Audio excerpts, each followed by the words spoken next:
निर्जन बस्ती में मैं जाकर के मैंने वहां पर मिष्ठान का वितरण किया, दीप भी दिए, तेल भी दिया। और उसी वीडियो में एक शब्द का इस्तेमाल किया योगी आदित्यनाथ जी ने सीएम रहते हुए, तो वो था हरिजन। सभी साथियों को जय भीम, नमो बुद्धाय। हमारे आदरणीय आदर्श और एनसीआर की हमारी जान पहचान है, तो सम्मान एक अधिकार पर पहली बार ये सम्मान एक अधिकार के लिए बहुत अच्छी खुशी की बात है कि हमारे आदरणीय बौद्ध साहब हैं। बौद्ध साहब नमो बुद्धाय, जय भीम। जय भीम, नमो बुद्धाय। और सर, आपके माध्यम से 2-3 जानकारी हम लेना चाहेंगे, क्योंकि 2-3 नाम गाजियाबाद में ज़्यादा बौद्ध के नाम से जाने जाते हैं, उनमें सर्वप्रथम आपका नाम आता है।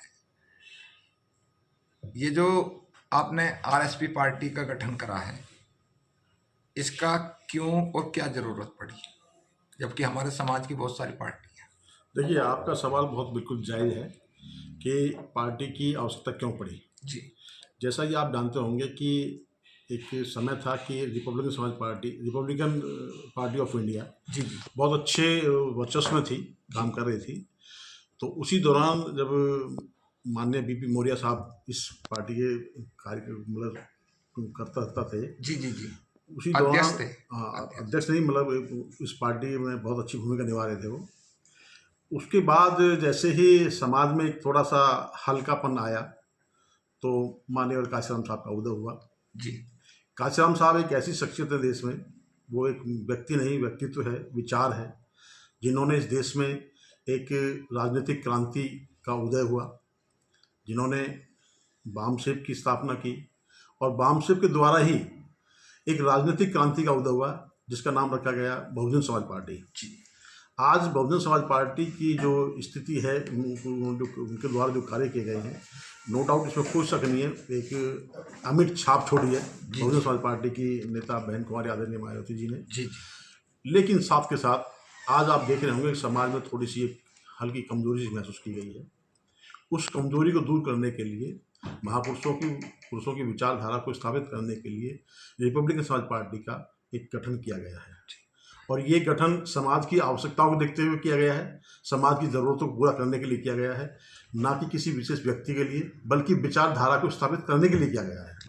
बाबू जी, 2-3 सवाल हमारे मन में आते हैं। अभी आप बीएसपी में थे, मंडल कोऑर्डिनेटर प्रभारी कौन से पद पर नियुक्त करे गए थे आप? और उससे पहले आपने आज़ाद समाज पार्टी का साथ दिया, चंद्रशेखर को निकालने में बहुत सारा साथ दिया आप लोगों ने, और अब आपकी पार्टी आरएसपी तीसरी पार्टी बन गई। अब सवाल लोगों के अंदर भी है, मेरे पास भी सवाल आते हैं कि भाई अब इसका क्या भविष्य होगा पार्टी का, क्या ये टिकेगी या फिर कहीं किसी में विलय हो जाएगी? देखिए, आपने अपना जो सवाल जो किया है उसमें थोड़ा सा मिक्स कर दिया है कि मैं बहुजन समाज पार्टी में भी था। हाँ जी, उससे पहले आज़ाद समाज पार्टी में, उससे पहले चंद्रशेखर। आज़ाद समाज पार्टी का साथ दिया, चंद्रशेखर का साथ दिया, सबको पता है। हाँ, मैं आपको बताना चाहूँगा कि मैं बहुजन समाज पार्टी में मंडल कोऑर्डिनेटर के पद पर था जी, और मैंने जिस तरह से कार्य किया गांव-गांव जाके, हाँ हाँ, वो उस चीज़ को अच्छी तरह बसपा के कार्यकर्ता, बसपा के नेतागण जानते हैं जी। और जहाँ तक आप चंद्रशेखर की बात कर रहे हैं जी, जिस दौरान वो जेल में थे, हाँ जी, हमारी एक सामाजिक जिम्मेदारी थी, हाँ जी, क्योंकि वो सामाजिक प्रकरण था, तो हमने उस सामाजिक जिम्मेदारी को निभाते हुए उनका सपोर्ट किया था जी। अब जो आप कह रहे हैं कि रिपब्लिकन समाज पार्टी का या आरएसपी का समाज में क्यों मतलब इसकी एक्सेप्टेंस होगी, देखिए, एक्सेप्टेंस व्यक्ति से नहीं होती है जी, एक्सेप्टेंस उसके व्यवहार और उसके कार्य से होती है। हमारा जो संगठन का जो एक कार्यशैली है वो बिल्कुल ग्राउंड पे होगी जी, और लोगों की आवश्यकताओं के अनुसार होगी, जी, व्यक्ति के अनुसार नहीं होगी, जी, विचार के अनुसार होगी। जी, ठीक है जी। और निश्चित यही सवाल जब आरपीआई के बाद माननीय काशीराम साहब ने या बाम सेफ ने जो बहुजन समाज पार्टी बनाई थी, तब भी ये सवाल रखा गया था। लेकिन आपको मालूम होगा कि बहुजन समाज पार्टी की 4 बार सरकार बनी है। जब ग्राउंड पे विचार के साथ काम किया गया तो निश्चित पार्टी का एक विकास हुआ।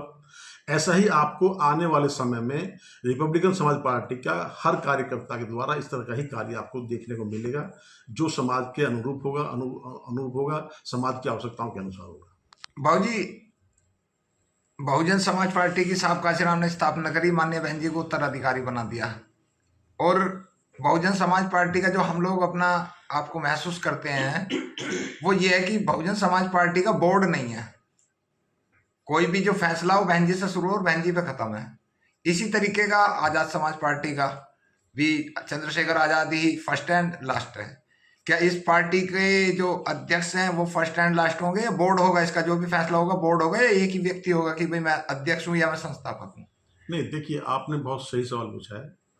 रिपब्लिकन समाज पार्टी का जो एक डिसीजन पावर है जी, वो कलेक्टिव लीडरशिप है जी, कलेक्टिव डिसीजन है।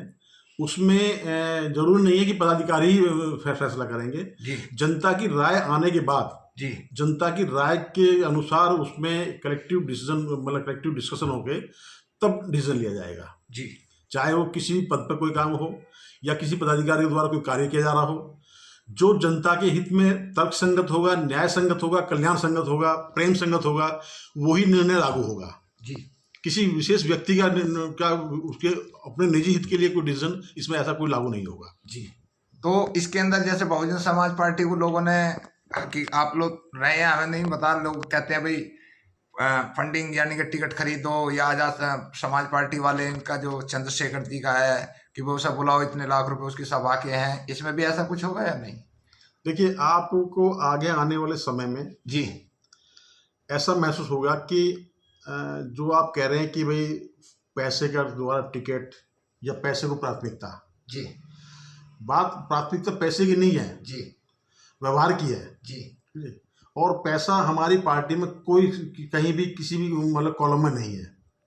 हमारे कॉलम, हमारी पार्टी के में केवल कार्य है, लोगों की आवश्यकताओं के अनुसार उनकी आवश्यकताओं को पूरा कराना है। और जो इस समय देश हित में व्यक्ति के द्वारा किया जाएगा, जी, वही हमारे पार्टी कार्यकर्ता करेंगे, हमारे देश संख्या के के लोग करेंगे। उत्तर प्रदेश के मुख्यमंत्री हरिजन कह रहे हैं।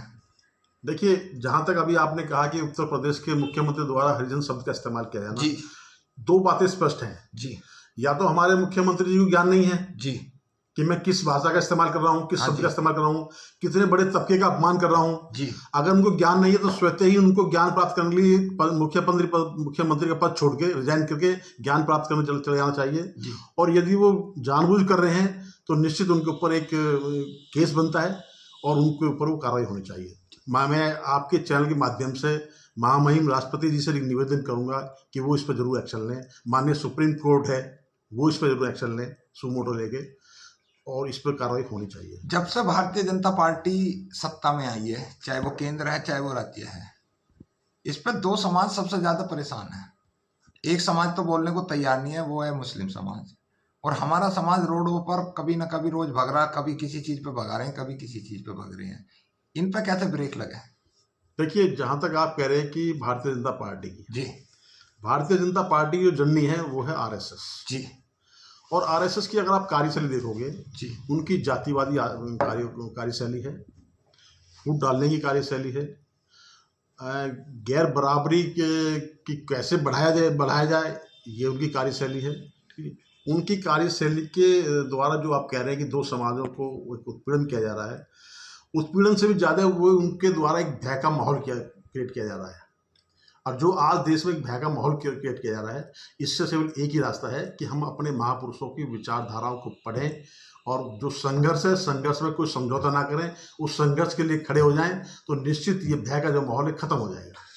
युवाओं को या देश के अन्य लोगों को कैसे जुड़े पार्टी से, और आप किस तरीके से जोड़ पाएंगे बस इस पर चलते चलते? देखिए, हमारी पार्टी का सीधा कंसेप्ट ये होगा कि ये देश में एक ऐसी पार्टी है जो देश का एक, जो बाबा साहब चाहते थे कि प्रबुद्ध भारत, जी, उस प्रबुद्ध भारत को हम ग्राउंड पर कैसे उसको स्थापित करेंगे, इसमें हमारे देश के युवाओं की बहुत बड़ी भूमिका है। जो युवा साथी देश में एक पॉलिटिक्स करना चाहते हैं, देश में एक अच्छा नेतृत्व देना चाहते हैं, वो हमारी पार्टी ज्वाइन करेंगे, कैडर लेंगे और कैडर लेके अपने महापुरुषों की विचारधारा के अनुसार इस पार्टी में काम करेंगे। निश्चित वो उनका भी सम्मान होगा और समाज का सम्मान होगा, देश का सम्मान होगा। बहुत बहुत धन्यवाद। हमारे साथ आदरणीय बालकराम बोधी आरएसपी के सदस्य हैं, और बहुत बहुत साधुवाद, सम्मान, एक अधिकार को टाइम देने के लिए। आपका भी बहुत बहुत धन्यवाद। नमो बुद्धाय। जय भीम। जय भीम, जय भीम।